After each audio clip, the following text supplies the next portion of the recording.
América Latina y el Caribe es considerada la región más insegura y violenta del mundo. Es una de las razones por las cuales la preocupación por la seguridad de todos sus ciudadanos va en constante aumento. Y es un tema que siempre está en la agenda pública. Sin lugar a dudas, las ciudades más seguras del mundo son aquellas que tienen mayores niveles de inclusión, de participación, de equidad y, por supuesto, de oportunidades. Cuentan con niveles muy elevados y altos estándares de convivencia.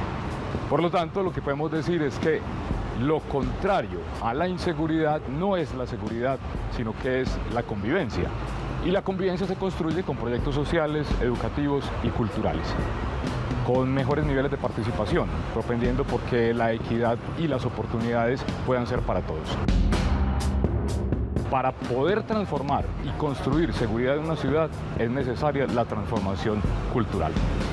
Para la Subdirección de Seguridad, Convivencia y Paz del Área Metropolitana del Valle de Aburrá hay 3 principios rectores que guían nuestro quehacer: participación, inclusión y pedagogía. Desde el área metropolitana del Valle de Aburrá, en la Subdirección de Seguridad, Convivencia y Paz, acompañamos a los municipios partiendo de nuestra política pública metropolitana de seguridad y convivencia ciudadana, cuyo objetivo es la articulación y la coordinación de todos los actores y las políticas existentes en seguridad y en convivencia. En la dimensión de infraestructura tecnológica, acompañamos a los municipios en todos los temas relacionados con seguridad y fortalecimiento de los centros logísticos. En nuestra dimensión de cooperación y alianzas del área metropolitana del Valle de Aburrá, tenemos todo el acompañamiento social y el fortalecimiento de la convivencia. Desde el área metropolitana del Valle de Aburrá creemos mucho en las medidas estructurales, por eso hacemos un tema de prevención con los niños, con los jóvenes, con las mujeres y la comunidad en general. El acompañamiento a EXNA, explotación sexual y comercial de niños, niños y adolescentes, tenemos unas estrategias con la cual hacemos una prevención de las diferentes violencias contra los niños. En nuestro proyecto de mujeres hacemos un trabajo articulado con las autoridades de género, siempre buscando fortalecer la seguridad de nuestras mujeres, el empoderamiento femenino y sobre todo el respeto por los derechos de la mujer. Le enseñamos a la gente a vivir en comunidad, el respeto por el vecino. Nuestra carta de presentación es nuestro PIX metropolitano, Plan Integral de Seguridad y Convivencia Ciudadana, que es la forma de operativizar nuestra política pública metropolitana de seguridad y convivencia ciudadana. Seguimos trabajando por el desarrollo armónico del territorio y por un futuro sostenible. Para poder tener una ciudad segura necesitamos ser responsables, ciudadanos responsables, que entendamos que nuestro aporte es fundamental para la construcción de convivencia y de ella va a depender la construcción de la seguridad. Queremos desmontar y deslegitimar todos aquellos actos que buscan solucionar problemas a través de la violencia. Creemos que el diálogo, la concertación son espacios necesarios en esta ciudad para podernos entender y para poder construir convivencia que nos permita desarrollar y construir un Valle de Aburrá más seguro. Área Metropolitana del Valle de Aburrá. Futuro sostenible. Hola, ¿qué tal? Muy buenas noches. Gracias por acompañarnos en Área Sostenible, el programa del Área Metropolitana del Valle de Aburrá, que como todos los martes a las 8 y 5 de la noche nos regala este espacio para que aprendamos, conozcamos sobre el cuidado del medio ambiente, también para que aprendamos sobre las diferentes obras de infraestructura que conectan los 10 municipios del Valle de Aburrá y sobre la gestión que día a día realiza esta importante entidad en todo el territorio metropolitano. Hoy vamos a hablar de un tema diferente. Hoy no vamos a hablar ni de animales ni de obras, porque el área metropolitana también está preocupado por la seguridad, la convivencia y la paz como un hecho metropolitano. Por eso, el área metropolitana director Juan David Palacio Cardona también tiene voz y voto en este tema. Gracias por acompañarnos. Laura, muy buenas noches. Un saludo muy especial a ti, a los invitados que nos van a acompañar en este espacio y principalmente un saludo a todos los televidentes que son la razón de ser de este programa, que nace con el propósito de generar educación y conciencia ambiental y también enseñarles el qué hacer diario de nuestra entidad. Director, antes de saludar a los invitados, empecemos por lo básico. ¿Por qué en el área metropolitana, en un programa como Área Sostenible, estamos hablando de seguridad, convivencia y paz? Bueno, el área metropolitana tiene una subdirección que es la Subdirección de Seguridad, Convivencia y Paz. Es una subdirección que nace en el año 2017 y allí se han marcado todas las políticas públicas que tienen que ver propiamente con la prevención en muchos elementos desde el componente social, pero también desde la seguridad. Yo lo he señalado, la seguridad es una competencia dada a los comandantes de policía de cada uno de los municipios o personas que tienen una jurisdicción asignada y de los mandatarios. Es decir, todos estos temas de seguridad deben ser de resorte y competencia propiamente de los alcaldes, gobernador y presidente de la República. Sin embargo, el área metropolitana acompaña muchos de esos esfuerzos en materia de seguridad con proveer tecnología, construcción de políticas públicas y demás. Y es el esfuerzo que hemos realizado históricamente y con lo que venimos acompañando propiamente el territorio metropolitano. En lo que tiene que ver con el componente social y construcción de política pública, ahí sí estamos muy fuertes. Además que esto también nos permite construir un futuro sostenible. No nos podemos olvidar de una sana convivencia si queremos también entablar un futuro sostenible. Claro que sí, Laura. ¿Cómo desconocer que los hechos sociales, como pueden ser propiamente los asociados a la seguridad y propiamente a la paz y a la misma convivencia, no van a ser de interés de la entidad? Es un territorio donde definitivamente no hay convivencia, no hay paz, donde a toda hora está en controversia, pues definitivamente esto desmejora las condiciones de vida de los habitantes y pone en riesgo la misma competitividad del territorio. En ese sentido, hay una apuesta por trabajar todos estos elementos sociales. Así es, director. Y para hablar de este tema tenemos, como siempre, expertos invitados, quienes nos van a enseñar muchísimas cosas. Por eso saludamos a Alejandro Mata, secretario de Juventud de la Alcaldía de Medellín. Secre, gracias por acompañarnos hoy. Bueno, buenas noches. Muchas gracias por la invitación, especialmente a los compañeros del conglomerado, director, gerente. Un saludo muy especial a toda la ciudadanía, especialmente la ciudadanía juvenil, aquí para hablar un poquitico de seguridad. Muchas gracias. Secretario, cuando vamos a hablar de una de las metas que tiene como prioridad una ciudad, estamos hablando de los altos niveles de convivencia. ¿Cómo se logran? ¿Qué estrategias podemos introducir en un municipio para lograrlo? Sí, yo creo que hay dos temas importantes a tener en cuenta. Uno, el Código Nacional de Policía y Convivencia introdujo como una de las variables de la convivencia y de los comportamientos necesarios para garantizar la existencia en la diversidad en las sociedades que vivimos, el componente ambiental. Y yo creo que juega mucho con lo que está hablando ahorita el director y la importancia de cómo es uno de los componentes. El otro tema importante es el concepto de seguridad humana. La Organización de Naciones Unidas ha trabajado de manera sistemática en un concepto que se llama seguridad humana, y entre los componentes de la seguridad humana está las dimensiones económicas, ambientales, sociales y culturales. Yo creo que estamos dando pasos muy importantes en construir un concepto de seguridad que no solo se limite al aspecto policivo, represivo, ese momento de contención que hace la fuerza pública, sino que estamos llegando un paso antes. ¿A qué lugar estamos llegando? A la participación ciudadana en la formulación de las políticas de seguridad. Ahorita que estábamos escuchando un poco el previo, también hablaban de los planes integrales de seguridad y convivencia, los PISC. A medida que avancemos en la participación ciudadana en los espacios, estamos logrando algo muy importante. Para contarles algo, el PISC de la ciudad de Medellín fue construido de manera colaborativa con todas las secretarías y con muchas comunidades. Eso está mandando un mensaje. ¿Qué está pasando? Estamos logrando que las medidas de seguridad no sean exclusivamente redactadas por nosotros, los secretarios, detrás de un escritorio, o no solo miembros de la fuerza pública, sino que la ciudadanía que conoce los territorios está logrando participar. Eso está siendo muy importante. Ahí, Laura, hay que hacer una precisión. Los PIS, el Plan Integral de Seguridad y Convivencia, es ese marco de lo que se aspira que sea el territorio o propiamente cada uno de los municipios en materia de seguridad y convivencia.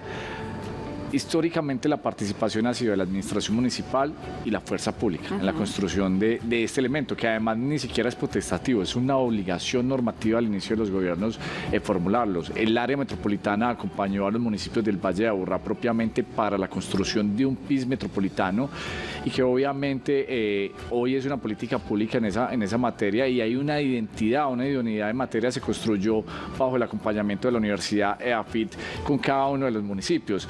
Pero también allí, ¿qué sucede? Muchas de las solicitudes que tiene la fuerza pública, por ejemplo, la policía, queda plasmado ahí. ¿Qué es lo que le va a solicitar? ¿Cuál es el acompañamiento que requieren los municipios? Y en ese sentido se requiere más acompañamiento del gobierno nacional. Un ejemplo, los comandantes de policía llegan donde los mandatarios con una lista de mercado, en el buen sentido, necesitamos tantas motocicletas, necesitamos combustible, necesitamos lo uno y lo otro, pero uno dice, ¿por qué no trabajar de manera articulada? Son 10 municipios, son 10 necesidades, pero en esencia las solicitudes son las mismas. Todos solicitan motos, todos solicitan uniformados, todos solicitan dotaciones y demás. Es una apuesta, nosotros se lo señalábamos al gobierno nacional y al mismo general, de tener una identidad en esas solicitudes y además que se convirtiera en temas de economía de escala. Si uno compra 10 motos, no es lo mismo que comprar de pronto 100 motos, pero también uno dice, las motos que compra Medellín en materia de seguridad para su territorio, cuando hay de pronto focos de desorden en otros municipios, pues esas motos se van con sus uniformados y eso tampoco es sano de cara a las inversiones que hace un municipio con sus presupuestos para resolver las dinámicas de su territorio. Entonces hay componentes normativos como es el PIS propiamente, donde establece la construcción y las obligaciones, pero se requiere una articulación más de cara al gobierno nacional y de la institucionalidad para tener una ruta de trabajo muy contundente en materia de los PIS. Director, y precisamente para seguir abarcando este tema de seguridad y convivencia, saludamos a Edwin Muñoz, gerente de empresa de seguridad urbana ESU. Edwin, gracias por acompañarnos, qué gusto que estés aquí con nosotros desde otro punto de vista. Tenemos entonces la parte política que está haciendo la entidad, nosotros como ciudadanos, y qué bueno que usted nos está acompañando hoy también para que nos cuente un panorama de las garantías de seguridad que tenemos en este momento en el área metropolitana. ¿Cómo estamos? Claro que sí, Laura. Muchas gracias por la invitación. Muchas gracias a mis compañeros por acompañarnos en este set. Nosotros actualmente estamos trabajando muy fuerte en tecnificar la seguridad. La seguridad, estamos trabajando desde el conglomerado, desde buscar cómo desde las bases de la sociedad se les da educación. Entonces Medellín Futuro está trabajando en este frente, cómo poder reactivar la economía para que tengan una sostenibilidad económica, y estamos trabajando en cómo poder darle herramientas a nuestras fuerzas policíacas para que puedan actuar de una manera mucho más eficiente.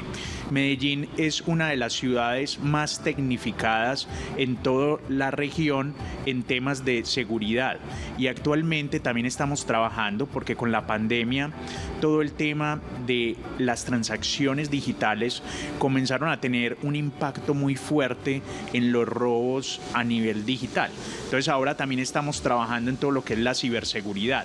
Entonces estamos trabajando en identificar patrones y eventos que se den desde el mundo digital y que algunos de ellos hasta se materializan en el mundo físico, como lo vimos con las manifestaciones, con las fake news, con toda esta información que genera mucha más violencia que los mismos atracos y eventos que se presentan. Entonces cada vez la delincuencia también innova y tenemos que evolucionar las entidades de seguridad de la mano de la ciudadanía, de la mano de las entidades privadas, y todas unidas podemos tener un impacto mucho más fuerte en todos los eventos que se presentan a nivel de seguridad, y ahí es donde Medellín está teniendo un gran impacto en estos procesos. Director, el gerente mencionó un punto importante y es la tecnología.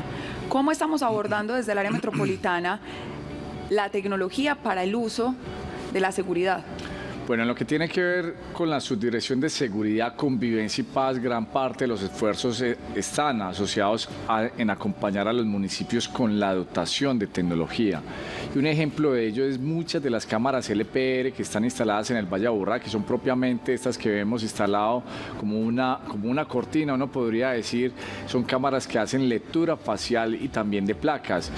Al municipio de Envigado este año le entregamos cerca de 3.500 millones de pesos, incluso con una de estas cámaras han logrado recuperar muchos vehículos hurtados. También al municipio de Sabaneta se le entregó 5.000 millones de pesos para ellos seguir avanzando en la construcción de su centro de monitoreo. Al municipio de Itagüí también 5.000 millones de pesos. Al municipio de La Estrella cerca de 1.500 millones de pesos, y al municipio de Copacabana también se dio un valor cercano a los 700 millones de pesos. Esos son inversiones que superan más de 17.000 millones de pesos realmente, donde el componente es tecnología, porque sabemos que para resolver muchas de las dinámicas en materia de seguridad se requiere de tecnología, pero también es claro que para resolver de esas dinámicas del mundo hay que que hacer una apuesta por lo social. Todo no puede ser tecnología porque podemos llenarnos de tecnología, pero acá lo importante es acabar el conflicto precisamente para evitar que se generen esos focos de inseguridad. Una ciudad más equitativa es una ciudad más segura. Más segura y con mejores condiciones de vida. Definitivamente siempre podrán escuchar que yo asocio gran parte de mi discurso es propiamente en señalar que hay que garantizar la competitividad del territorio y garantizar mejores condiciones de vida de los habitantes. Cuando los habitantes tienen mejores condiciones de vida, pues su oportunidad de gasto de consumo es muchísimo más alto y en ese sentido tiene unas dinámicas especiales en la sociedad. También va en contravía de alguna manera con lo ambiental, porque siempre decimos evitemos el consumo excesivo precisamente en aras de evitar el cambio climático y obviamente se tiene que buscar un equilibrio, pero lo claro es que el Estado, la institución, tenemos una obligación y es acompañar todos los eventos sociales. La sociedad se tiene que transformar, se tiene que educar y obviamente hay que acompañarla. Bueno, en Área Sostenible nos gustan los datos, nos gustan las cifras y por eso, director, invitados y televidentes, los invitamos para que veamos este dato pedagógico que hemos preparado para ustedes. Los talleres de convivencia y paz diseñados para involucrar a la sociedad civil vienen capacitando a más de 600 personas de los consejos municipales de Paz con Paz, plataformas de juventud y colectivos de mujeres en los 10 municipios del Valle de Aburrá.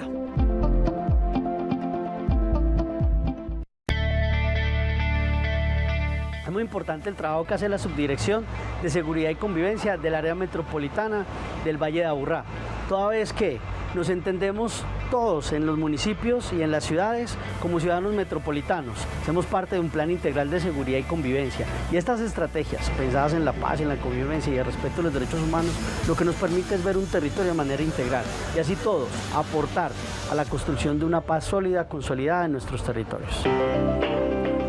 Los compas, yo creo que ese término nos vino muy bien no solamente con la abreviación del curso que hicimos, sino también en lo que nos convertimos. Fue un grupo de personas que nos unió y logramos articularnos en unas charlas muy interesantes acerca de cómo podríamos nosotros tener unos territorios de paz que no solamente fueran como una utopía, sino que desde la realidad que vivíamos cada uno pudiéramos transformar esa vivencia cotidiana o ese cansancio de ver que la situación no cambiaba, volverla y convertirla en procesos realmente de paz.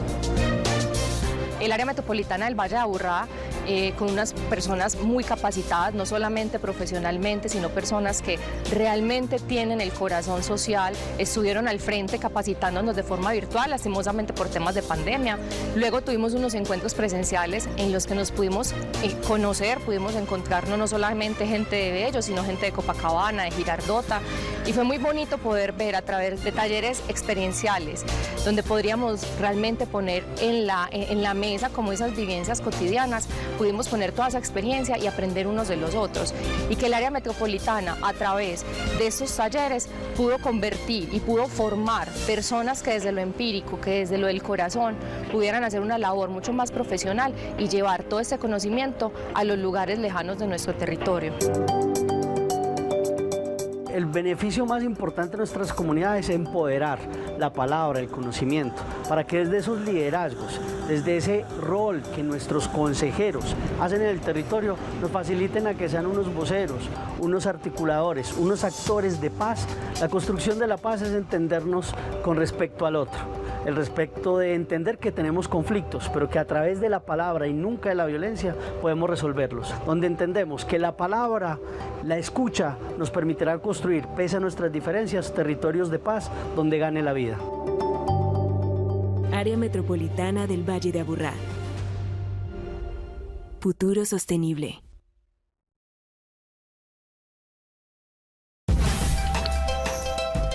Estás viendo Área Sostenible.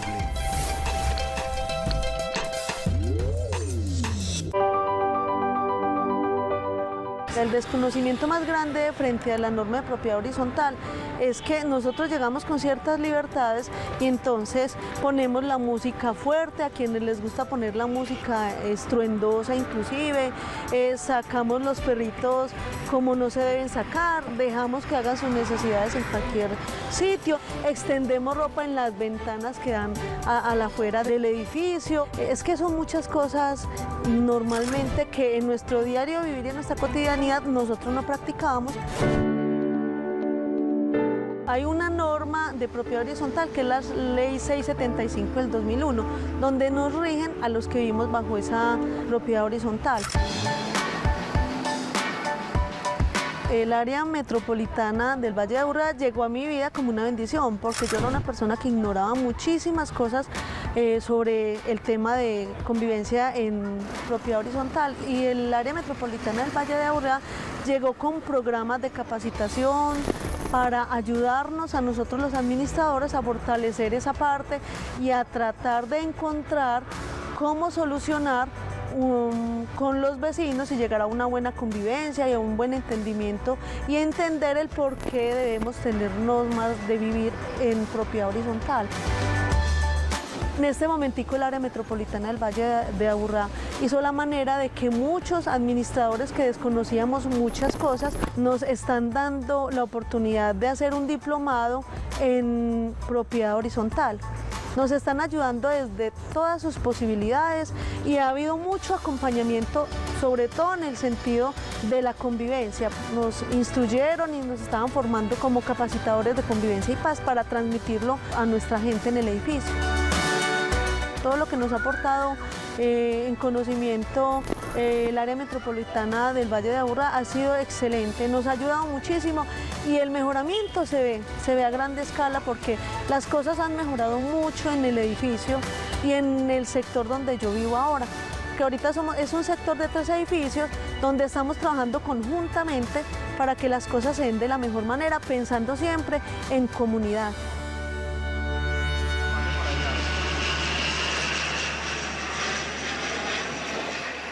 Área Metropolitana del Valle de Aburrá.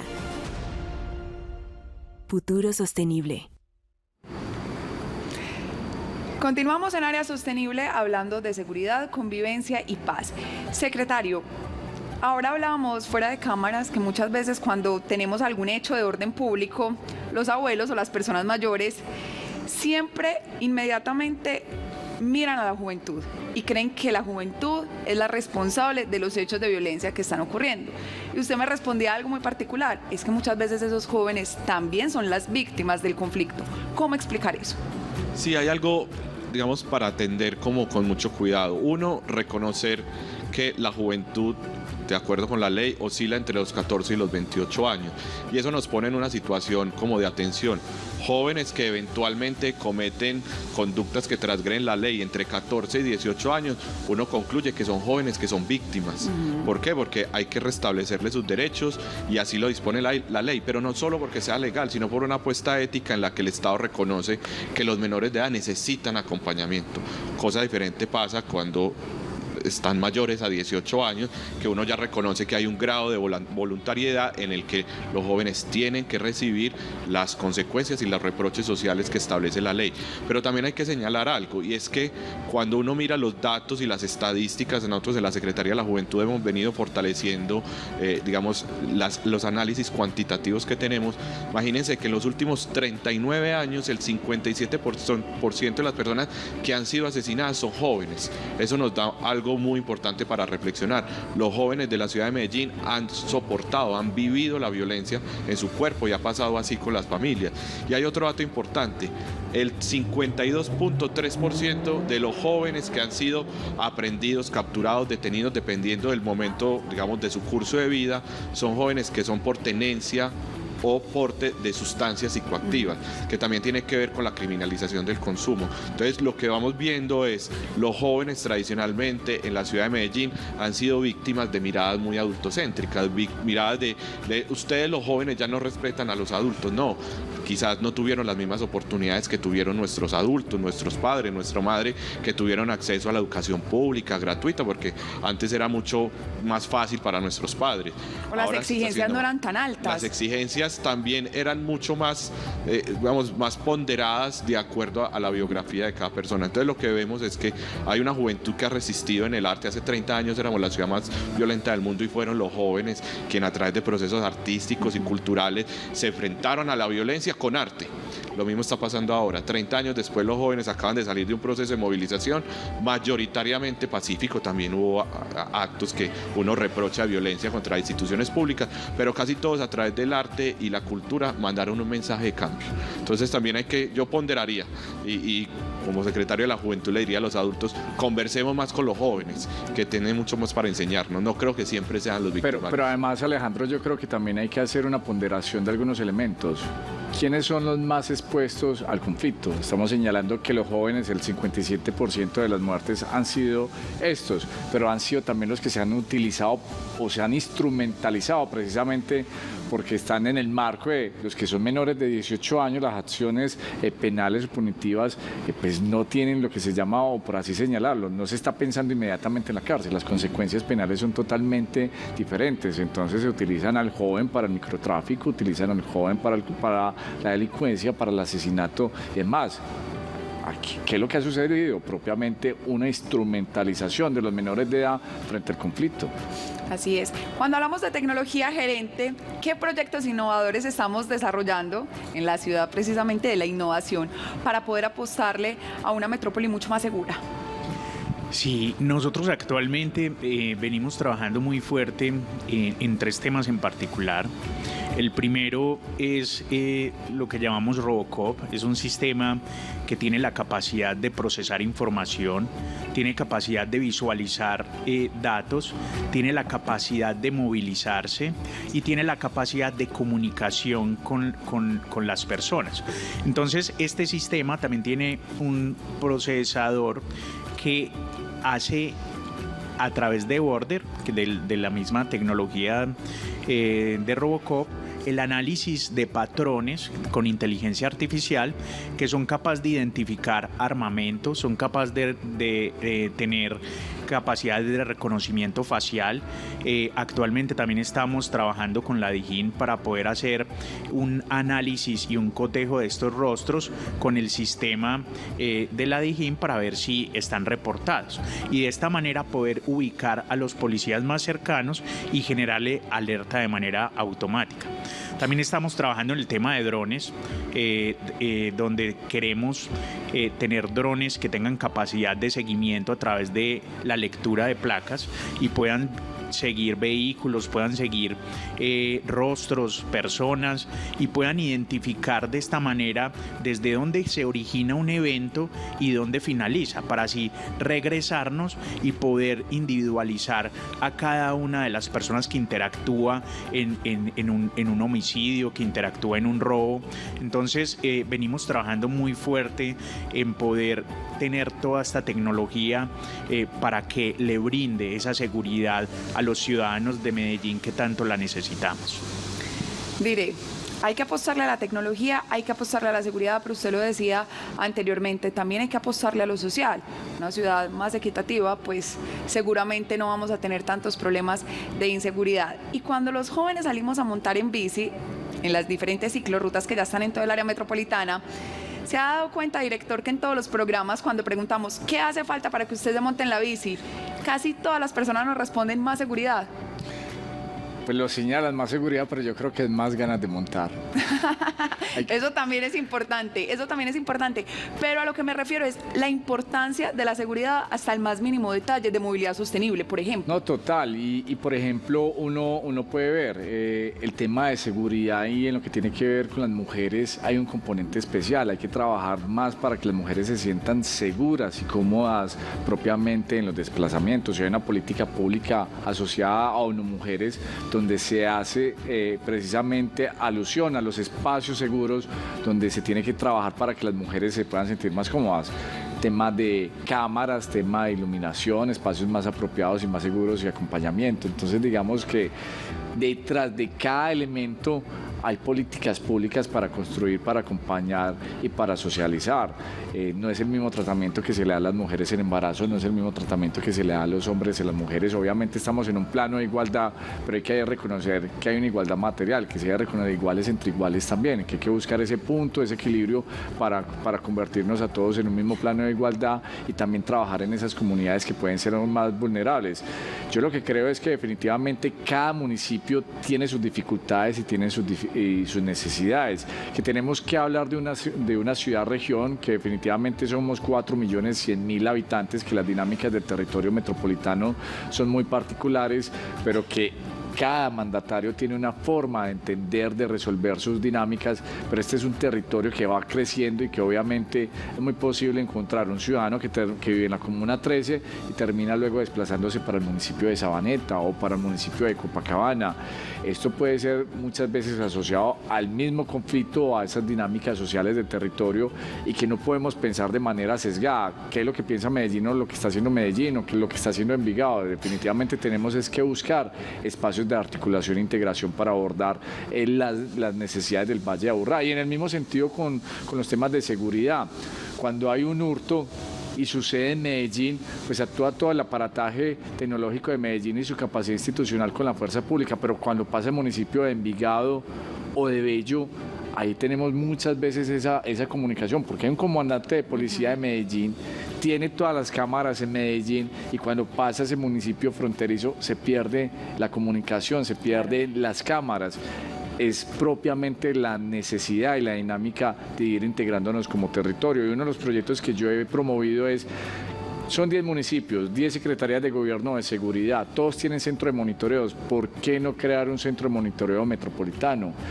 Además no se requieren inversiones cuantiosas o adicionales, es pensar tener un centro de monitoreo donde reúna la información de los 10 centros de monitoreo y que funcionen como un espejo para así garantizar una articulación. Es ir eliminando esas fronteras que nos dividen, conservando la autonomía de cada municipio. Laura, yo te doy un ejemplo, existe, y sin el ánimo de generar críticas, sino de ser propositivo, tenemos el 1, 2, 3. Cuando tú estás en Envigado, cuando estás en la frontera, ahí cerca donde tú vives, y sucede una situación, te contestan de Medellín y hay que esperar para que hagan un traslado, una llamada y demás, es un dolor de cabeza. Por metros limítrofes. Y es propiamente denota la necesidad de articularnos como territorio. Así es. Secre, el director ya nos explicó qué deben hacer las entidades gubernamentales para tratar de garantizar la seguridad. Pero cuando tenemos una comunidad, los líderes de la comunidad, y dicen, bueno, queremos que en nuestra comunidad haya mayor convivencia, mayor seguridad y mayor paz, ¿qué debemos hacer? Sí, hay un tema que quisiera intervenirlo en 3 lugares especiales. Digamos, un primer tema y es la hospitalidad. Tenemos como cuando uno va mirando, va como por 2 líneas largas. Por un lado va las condiciones de desigualdad profundas que van generando condiciones de mayor vulnerabilidad para cometer actos delincuenciales, y el otro tema va en una autopista grandísima, la falta de hospitalidad o diálogo.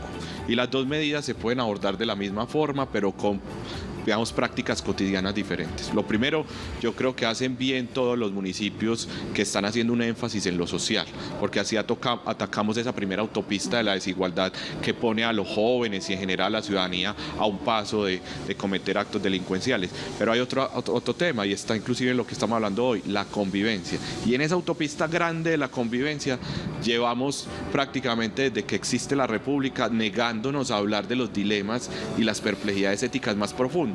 No sé si a ustedes les pasó, a mí me pasó, y es que en esa casa, en la mesa no se habla de política y no se habla de religión. Nos quitaron lo más lindo de la ciudad, nos quitaron lo más lindo de la política, y de esas cosas hay que hablar.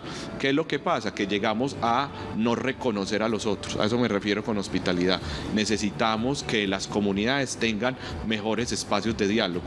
Les pongo 2 ejemplos. La política pública de cultura del fútbol invita a los actores, a las barras sociales, a las barras populares, ayudar a construir una gestión comunitaria de la seguridad en el estadio. Llevamos más o menos 8 años en los que el estadio se convirtió en un territorio de paz. ¿Qué pasó? Los protagonistas lideraron la formulación de la política pública, participan en procesos de formación para la convivencia, resolución de conflictos. Si uno reproduce el mismo hecho, la misma cultura, el mismo ejercicio, los líderes comunitarios, los líderes barriales, las lideresas de la ciudad que están recibiendo muchas veces las violencias basadas en el género, se van a convertir en los gestores comunitarios de la seguridad. Entonces uno va, políticas sociales, dándole fuerte para evitar que los jóvenes terminen en ese lugar, pero seguir profundizando la hospitalidad a través del diálogo. Es necesario que cambiemos eso. Y termino con esto, algo muy importante. Normalmente vivimos en una política de seguridad que viene arrastrándose de tiempo atrás, desde la Constitución del 86, donde es prácticamente como el derrame, ¿cierto? Entonces tenemos generales y grandes empresarios sentados diciéndonos cómo debe ser la seguridad, y se va irradiando, se va derramando. Pero la seguridad humana es al revés, voltéelo y empecemos con la seguridad humana conversando con los líderes, que fue lo que pasó en el estadio. Otra cosa que pasa muy importante, las casas de justicia móviles. Eso hace que directamente resolvamos el conflicto de convivencia. Entonces yo creo que lo que tenemos que seguir profundizando, muchas medidas sociales, una gran autopista de medidas sociales y una gran autopista de hospitalidad y diálogo. Así nos vamos acercando mucho para la convivencia y la seguridad. ¿Se cree que es tan importante en este tema hablar de empatía y aceptar la diferencia? Porque lo que usted nos decía, cuando vamos a entrar en diálogo es porque yo acepto, reconozco tu diferencia y la respeto. Creo que esa última parte se nos está olvidando muchas veces. No respetamos la diferencia y nos sentimos ofendidos cuando vemos que el otro es diferente a mí.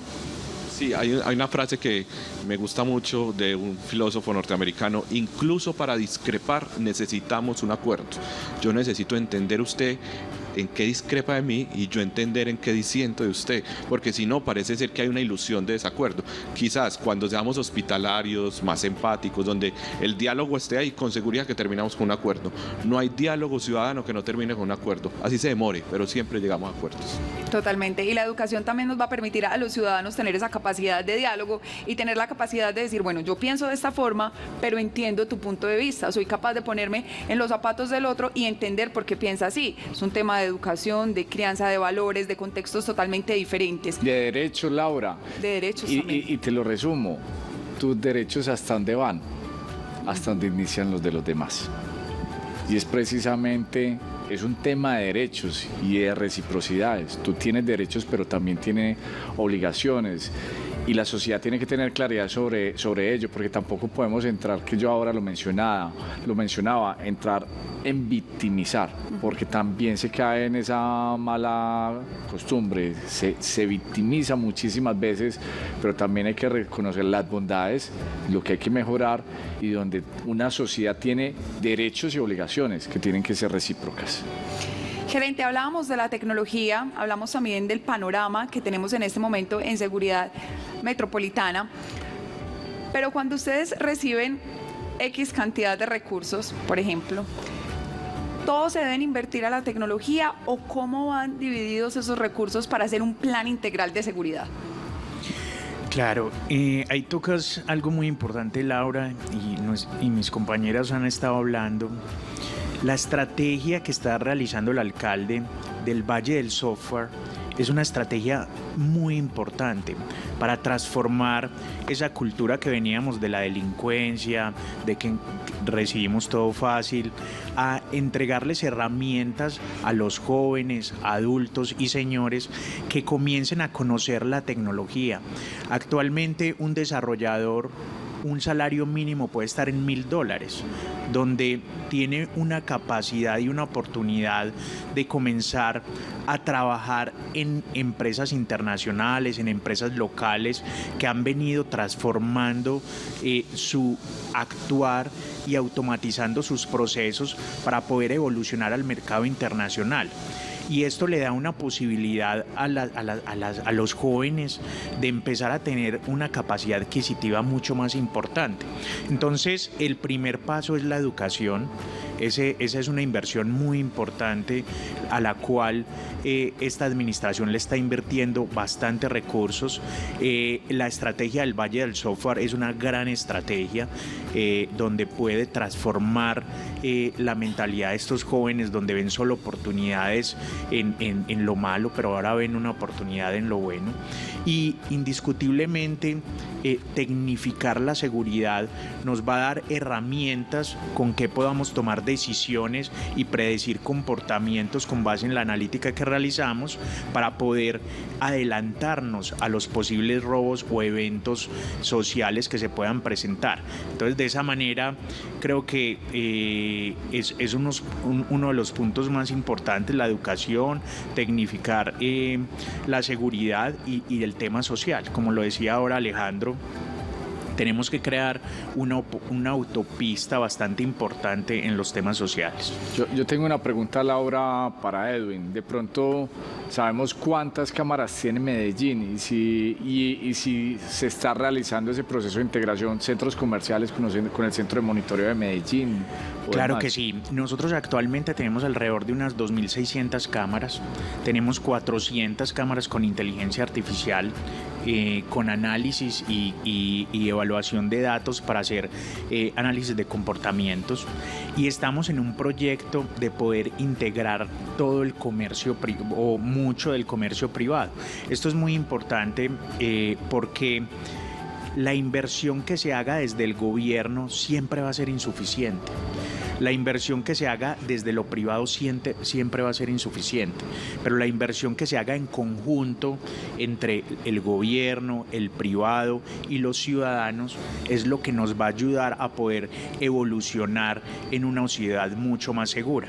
Ya actualmente cada ciudadano tiene una cámara, y esa cámara tiene la capacidad de recoger información que le pueda ayudar a los entes de seguridad a poder tomar decisiones sobre eventos que se estén presentando.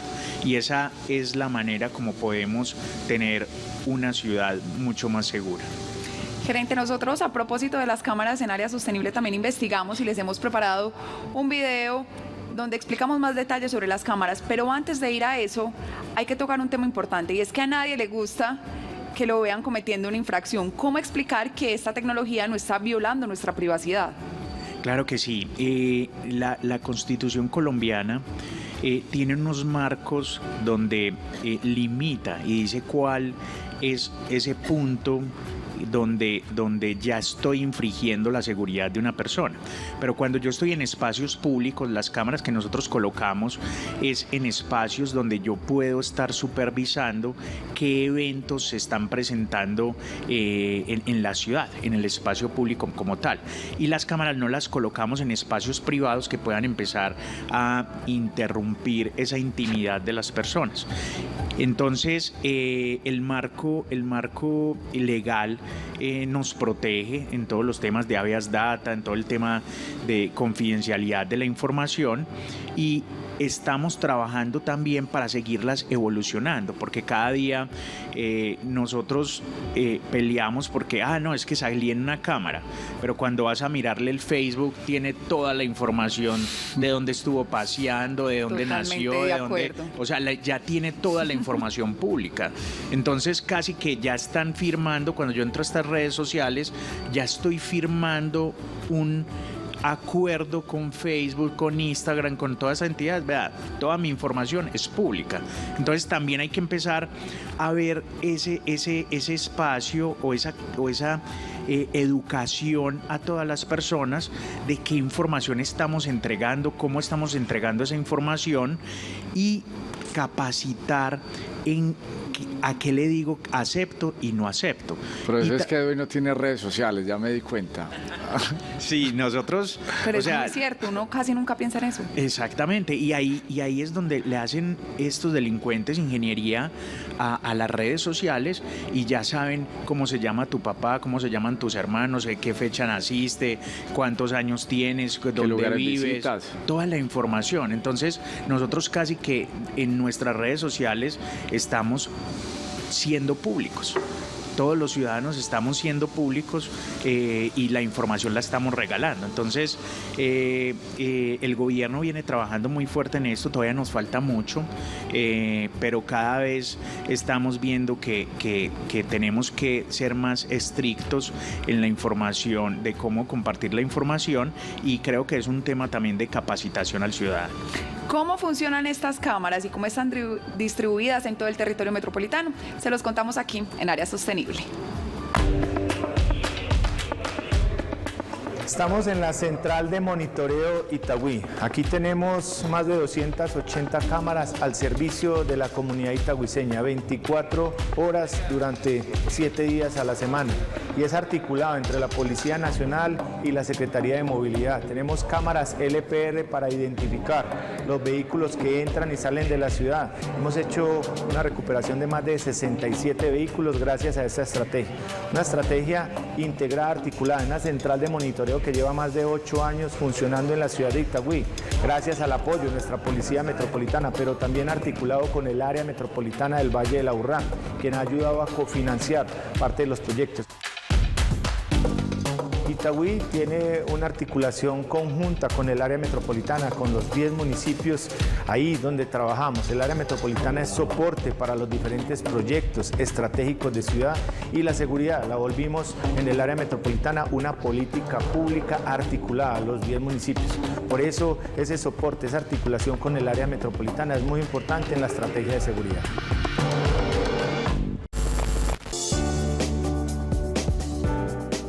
En coordinación con el área metropolitana del Valle de Aburrá, hemos venido enlazando varias estrategias y actividades conjuntas para la intervención en el territorio.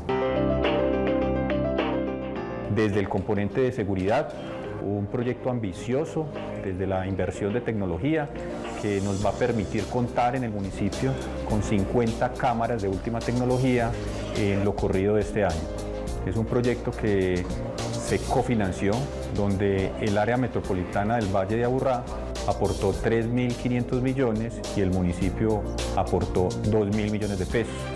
Esto permite entonces extender las capacidades tecnológicas de nuestro sistema de videovigilancia articulado a la central de monitoreo, y una finalidad específica que se ha establecido desde el área metropolitana del Valle de Aburrá, que tiene que ver con la integración tecnológica entre los 10 municipios. Área Metropolitana del Valle de Aburrá. Futuro sostenible.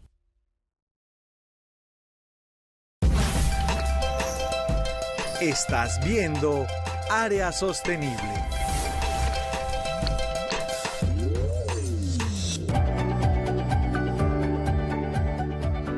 Continuamos en Área Sostenible hablando de seguridad, convivencia y paz. Y estamos con el secretario de Juventud, Alejandro Mata. Secretario, no podemos hablar de convivencia si no hablamos de participación ciudadana. ¿Por qué es tan importante que todos participemos en la construcción de una ciudad para poder tener una mejor convivencia y posteriormente paz? Sí, dos temas importantes sobre la participación. Un tema exclusivamente que tiene que ver con filosofía, digamos, de filosofía moral. Cuando uno hace parte de los acuerdos éticos, uno los cumple.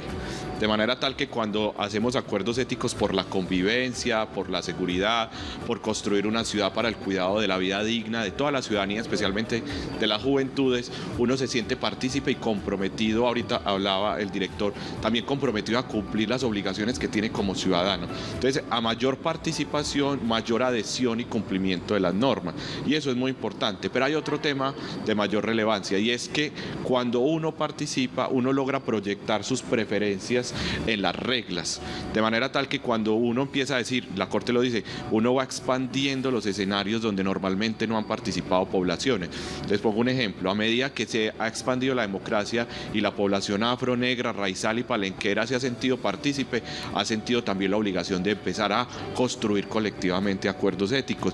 Pasa lo mismo con la población indígena, con las mujeres que fueron excluidas de la toma de decisiones. Entonces, a medida que se expande la democracia, construimos mejores acuerdos y mayores preferencias quedan plasmadas. Es decir, participación es el sinónimo de democracia, seguridad y libertades. Yo creo que la participación nos ayuda a construir adhesión en las normas. Secre, con esa respuesta recuerdo y yo creo que ustedes van a estar de acuerdo conmigo, que muchas veces cuando las personas dicen, es que a mí no me tuvieron en cuenta, solo esa frase ya viene cargada como de una energía, como de rabia y de no me tuvieron en cuenta, o sea, ya estoy dispuesto a ser el rebelde y hacer, el rebelde en mal sentido de la palabra, cierto grado de rebeldía, también a veces es bueno, pero ya viene cargada con un sentimiento que no nos va a permitir una convivencia. Exclusión. Exclusión, exactamente. Entonces, más participación ciudadana, todos tenemos voz y voto para poder construir nuestras sociedades y así tener una zona y una ciudad mucho más segura y mucho más donde las personas se puedan comunicar muchísimo mejor.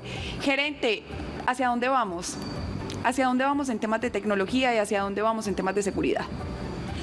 Bueno, a nivel de tecnología venimos evolucionando mucho en todo el análisis del ser humano.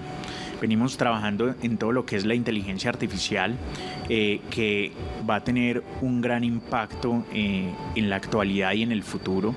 Todo el tema del análisis comportamental de las personas, a través de la analítica de información podemos saber cómo se comporta una persona y poder empezar a hacer predicciones a través de ella. Perdón, y el análisis de nosotros somos un algoritmo computacional, que es lo que llamamos el ADN. Y en el futuro se viene que la capacidad de analizar el ADN y evaluar si una persona va a ser violenta, si va a ser una persona que va a tener mentalidad asesina, todo este proceso.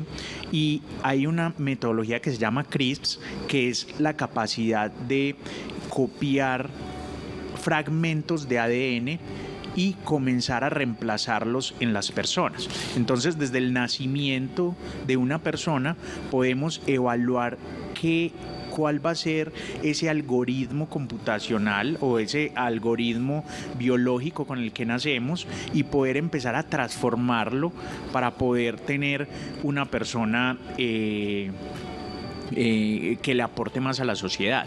Lo que pasa es que ahí también hay muchos eventos a nivel éticos donde tenemos que superarlo. O sea, hay actualmente pues, se están haciendo mucho trabajo a través de CRISPR, donde hay esa línea donde es lo católico con lo humano.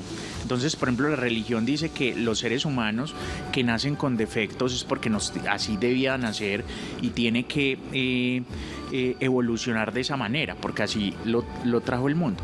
Pero la ciencia tiene la capacidad de transformarlo y darle una calidad de vida mucho más importante. Entonces, creo que hay un trabajo muy fuerte que hacer alrededor de ello, pero creo que eso va a transformar y se va a trabajar mucho en el análisis del ADN de las personas y de toda esta nueva capacidad científica como es CRISPR, que tiene esa capacidad de transformar el ADN y poder tener personas que le aporten más a la sociedad. Pero creo que todavía nos falta un poco que trabajar en ello. Increíble pensar que en algunos años vamos a llegar hasta ese punto.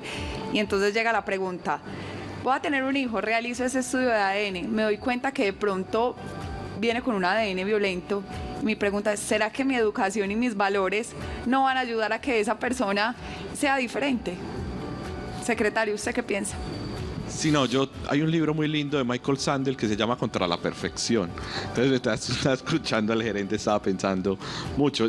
Yo creo que debemos empezar a propiciar también como reflexiones muy profundas sobre eso. Y vuelvo a lo ahorita, como que nos hemos negado a deliberar sobre estos dilemas. Pongamos la conversación, es un dilema de biotecnología, ¿cierto? Y es un dilema también de la distinción entre ciencia y tecnología. Bueno, esta ciencia como espacio para reflexionar un poquitico, para entender qué es lo que está pasando, y la tecnología como ese espacio de transformación. Y yo creo que ahí hay que empezar un poquitico a poner tecnología y ética en la misma línea de conversación. Así es. Director, para finalizar, no nos podemos olvidar del medio ambiente y de los animales, y ahorita lo hablábamos, una persona que sea capaz de convivir con un animal, que sea capaz de convivir con el medio ambiente, seguramente va a ser capaz de convivir con los demás seres humanos.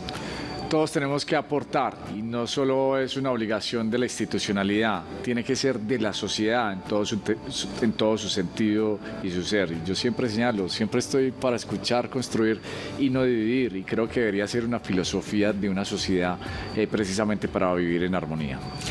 Así finalizamos nuestro programa de Área Sostenible. A ustedes gracias por acompañarnos. Recuerden que la cita es todos los martes a las 8 y 5 de la tarde para hablar de temas de movilidad, de seguridad y convivencia, como lo hicimos el día de hoy, y también temas medioambientales. Los invitamos para que continúen con la programación de Telemedellín. Feliz noche para todos.